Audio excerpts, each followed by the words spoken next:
Oddly enough, I'm seeing the word gay or bisexual an awful lot in the last few weeks. Um, so it's like, I need to do a video on this. What is being gay? Is it being deformed? Now, first of all, you have to understand that our medical community puts labels on everything that is natural and normal human behavior and calls it negative. It's um, mentally ill, or it's a deformity, or there's something wrong with humanity. So when you see somebody that's gay, we're going to say that it's a deformity. It's not. It's the last thing that it is. Any mental illness is a normal, natural behavior. There's nothing wrong with anybody that's labeled today with a mental illness is actually more healthy than the people that are putting the label on. Now, is there a problem? Yes.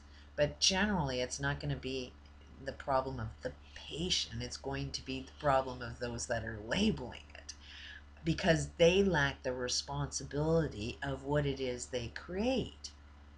It's like, if I'm going to hit you over the head with a hammer, you're going to get a headache. And then I'm going, as a doctor, I'm going to label you as the patient that has a headache, that you're doing something wrong in your life.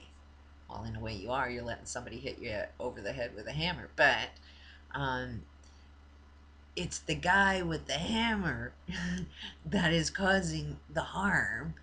And the guy receiving the blows is just not strong enough to say stop, and the person with the hammer can't hear the word stop.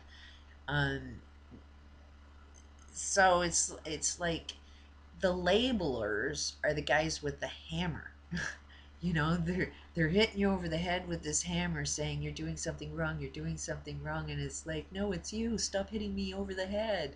But we can't see that in ourselves yet. But Um, you have to understand what DNA is to understand what being gay is.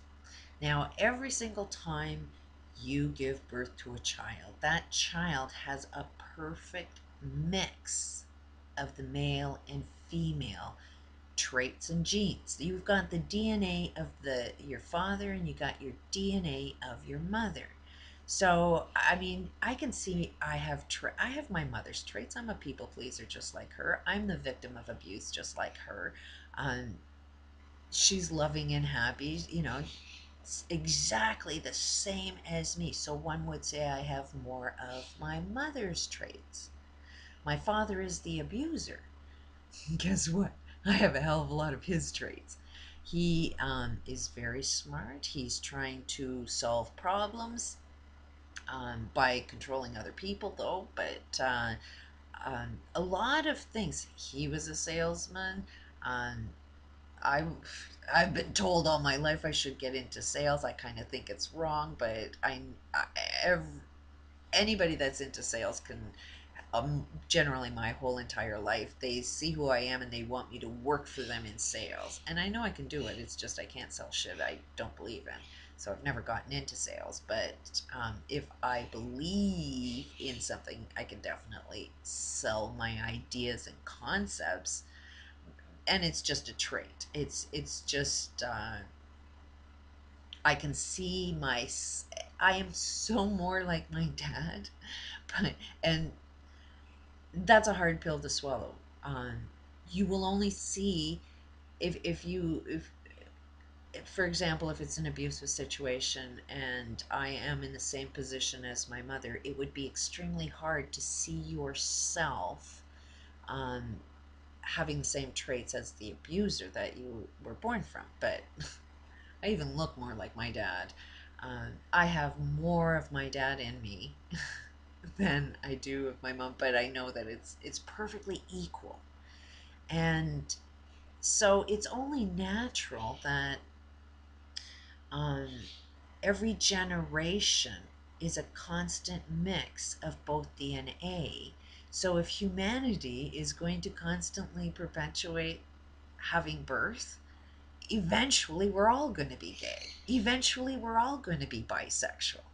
Those that are bisexual now, this is the challenge that I suspect, it's nothing that I've proven yet, but it only makes sense, is that um, if you happen to be gay or bisexual, then your family tree multiplied more than somebody that isn't. Which means, like, mathematically speaking, it's if my genetics all gave birth at the age of 16, for example, then because I give birth at a young age, then my child grows up and can have, I can have grandchildren before somebody else that waits until they're 35 to have kids. Do you see the genetic tree? Um, you fit more within your family tree if you give birth at younger ages than if you're giving birth at older ages. You slow down that mix of your DNA if you wait to have kids, and your whole family tree does that, then you will not see gayness come up in your family tree because you wait to have kids. Your genetic tree is not as long. There's not as many. I don't know if I'm explaining that right or not. It's really complicated. It's better to do with a chart so you can see it. That okay, in if you 1900, how many like for in my example, when I was alive, I had my great grandmother, my grandmother, my mother, me, we're all alive. So there's 4 generations there. So I can fit in more generations if I give birth at younger ages. If everyone in my family tree is constantly giving birth at very young ages, we fit more generations that actually can even be alive at the same time. When you start seeing that phenomenon, you're going to start seeing people be gay. It's a natural phenomenon. It's a natural mix of both the DNA of both male and female. So it's like if anybody wants to say, oh, you're wrong, you're deformed, and there's something really wrong, and we need to take away all of your rights, and we can't treat you fair, and all of that. It's like that's what you're doing to your future children. You're setting up the rules by which you're going to live. You want to reject them and say that it's a mental illness, that it can be fixed or whatever. It's like, yeah, try fixing DNA, and which can be done. You can change your own personal DNA. I've put that in other videos, but this is where we're headed. You can see the same phenomenon with people that have control issues that are constantly striving for perfection. What's going on there? Well, somebody's constantly criticizing them. So if you are getting constant criticism, then you are constantly trying to improve yourself.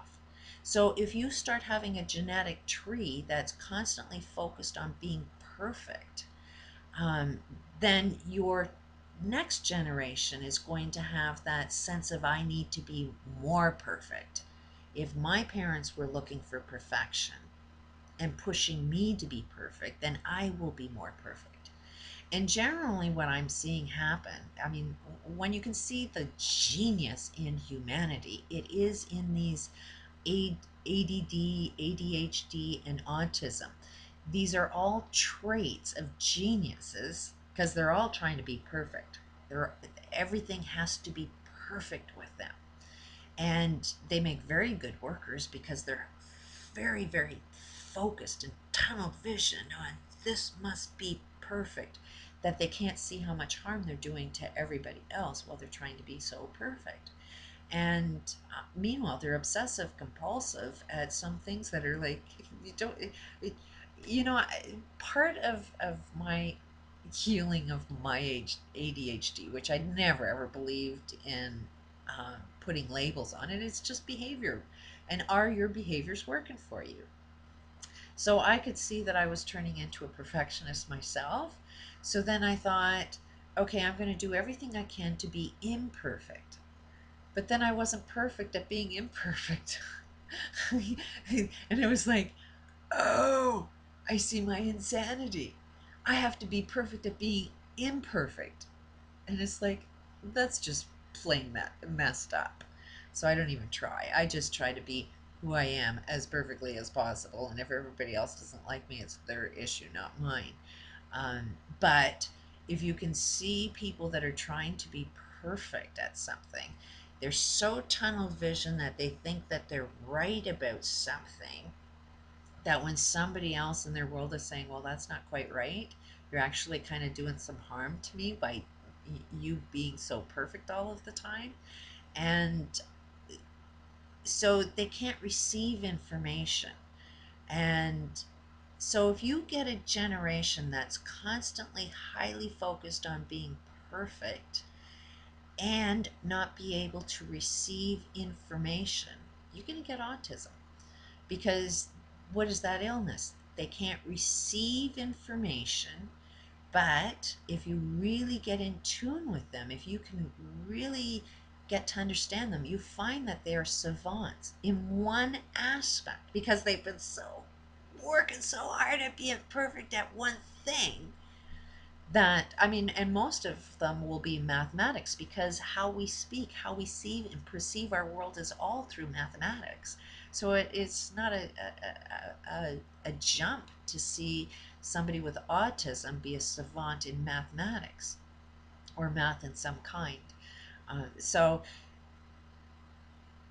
if you want to be perfect, then trust in your genetic tree. You're going to create autism. If you want to multiply, you're going to have to trust that eventually down your genetic tree, you're going to create gayness or bisexuality. Um, you see, some people have, you know, the female genes, the female body form, as well as the male body form, equally, because it's a perfect mix of the DNA. And you can't say that uh, like the male and female gene has been dominant, but slowly after every generation, it you know, that female gene that is dominant is mixed in with male genes, and that male gene is also mixed with female genes. So you've got male female gene and male female gene, and mix those two together, you're going to get more and more male female genes. What's the end result of that one? So to dislike gayness, to say there's anything wrong with it, is to say that there's something massively wrong with you, even though you are not gay. It's where your genetics is headed. You're basically saying, I hate all of my grandchildren. I hate them before they're even born. And that's, you know, a lot of parents are losing their kids to suicide because they're hating their children who are identical to them. So there's my take on what being gay is all about. You're actually a more advanced race. You're the advancement of all of humanity. You're more special than us. That's how I look at it. Which means you should be able to tune in to solutions a lot better. You'll have the perfect mix. You'll know what it is to be male, and you'll know what it is to be female, and that's part of the biggest problem, is because male females don't understand each other's world. But if you have the mix of both inside of you, you can tap into that because you know what it feels like to be both.